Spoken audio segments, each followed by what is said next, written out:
wabarakatuh. Kami dari kelompok 4 PDD A8. Kami sedang berada di Masjid Sunan Ampel untuk melakukan field study.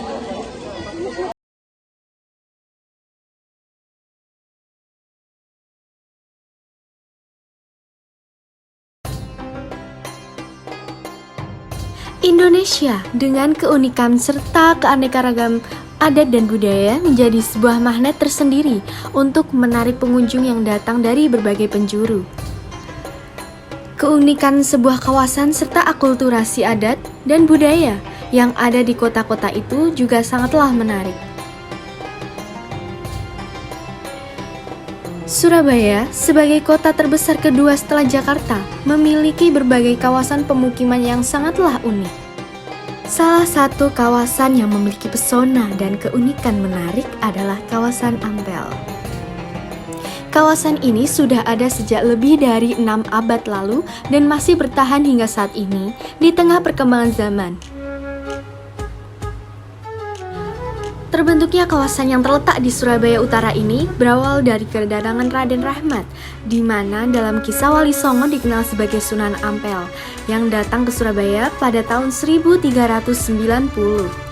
Saat itu, beliau meminjam sebuah daerah kekuasaan Majapahit di daerah Denta untuk berdakwah dan menjalankan syiar Islam. Daerah atau kawasan itu akhirnya dikenal sebagai Ampel Denta. Sunan Ampel membangun sebuah pondok pesantren pada tahun 1392. Kemudian dilanjutkan dengan membangun masjid pada tahun 1396, yakni sebagai sarana tempat beribadah yang memadai. Saat ini, masjid itu dikenal masyarakat umum sebagai Masjid Ampel. Masjid ini memadukan gaya arsitektur antara Jawa dan Cina dengan 16 pilar atau tiang saka yang panjangnya 17 meter. Hal ini mengartikan bahwa ada 16 huruf dalam kalimat syahadat dan 17 rakaat dalam surat fardu. Konon, untuk mendirikan tiang saka tersebut hanya dibutuhkan waktu sehari semalam. Ujung atap masjid mempunyai ornamen gaya kerajaan Majapahit. Hal ini menandakan bahwa Sunan Ampel sangat menghargai kerajaan Majapahit.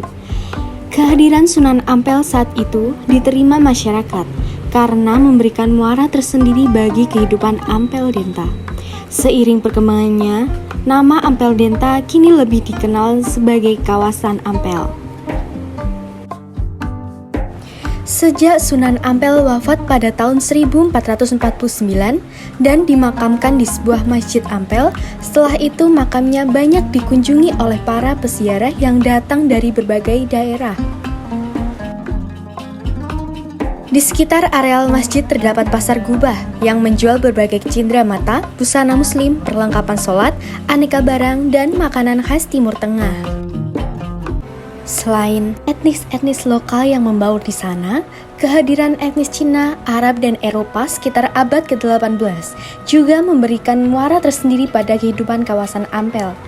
Hal ini dikarenakan letak kawasan Ampel yang sangat sentral karena dilalui Sungai Kalimas yang merupakan jalur perekonomian serta jalur imigrasi, sehingga berbagai etnis tersebut menetap di sana.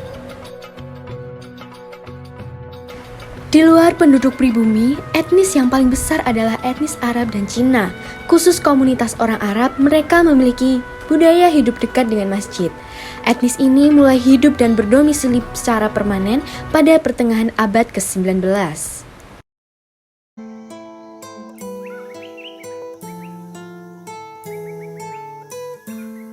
Keunikan kawasan Ampel sangat menarik untuk dikunjungi. Bagi mereka yang belum pernah berkunjung kawasan Ampel, kawasan ini merupakan salah satu destinasi wisata yang sangat eksotis.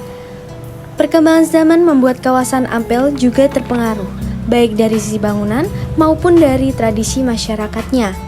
Meskipun tidak terlalu signifikan, banyak dari mereka yang peduli dengan keberadaan kawasan ini. Selain sebagai usaha untuk menjaga keunikan yang dimiliki, kawasan ini pelestariannya juga akan bisa dinikmati generasi-generasi berikutnya.